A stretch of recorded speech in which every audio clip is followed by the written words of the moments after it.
Bonjour à tout le monde, Révérend Pierre Diegui, bienvenue à Minute de Communion. Ce jour, je voudrais partager avec vous sur les trois aspects de la volonté de Dieu. Il y a trois aspects de la volonté de Dieu. Deutéronome chapitre 29 et le verset 29 dit « Les choses cachées, les choses secrètes sont à l'Éternel ». Le premier aspect, c'est l'aspect de la volonté secrète de Dieu. Les choses que Dieu se réserve, que ne révèle à personne. Et c'est ça qui fait de lui Dieu. La Bible dit que Dieu se cache. Donc il y a la volonté secrète de Dieu que personne ne connaîtra jamais. C'est lui seul qui connaît. Et il ne révèle pas à quelqu'un. Le second aspect de la volonté de Dieu, c'est ce qu'on appelle communément la volonté permissive. C'est-à-dire Dieu permet quelque chose, mais il n'est pas d'accord avec. Un peu comme dans le cas de Balaam. Vous vous souvenez de l'histoire de Balaam? Il savait très bien dans un premier temps que Dieu ne voulait pas qu'il fasse le pas, qu'il fasse ce voyage pour aller rencontrer cette personnalité. Mais à cause des richesses, à cause de la gloire, l'orgueil de la vie, la convoitise des yeux, il a continué d'insister auprès de Dieu pour aller. Finalement, Dieu lui a dit pas. Dieu a permis qu'il parte. Mais ce n'était pas la volonté même de Dieu. Dans le psaume 106, au verset 15, il faut faire très attention à la volonté permissive de Dieu.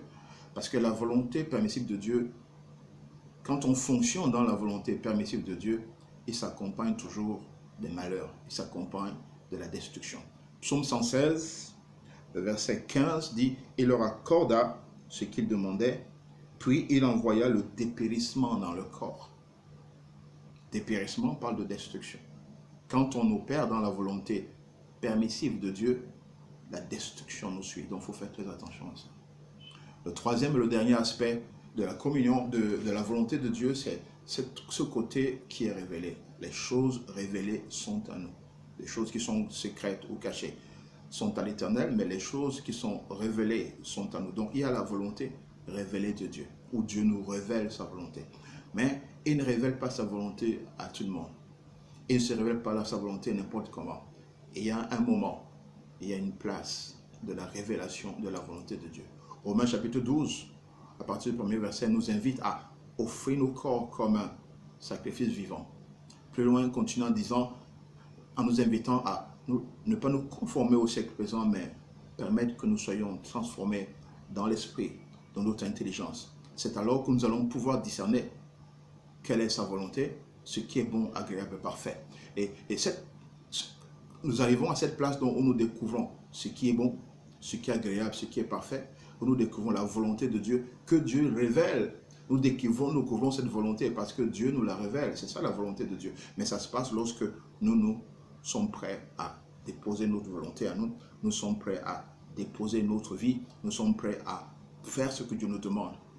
Pour faire la volonté de Dieu, nous devons d'abord sacrifier notre volonté. Et lorsque nous sommes dans cette disposition, alors Dieu révèle sa volonté.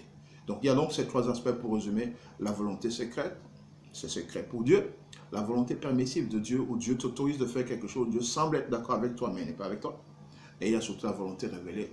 Et le chrétien, toi et moi, nous avons besoin de la volonté révélée de Dieu.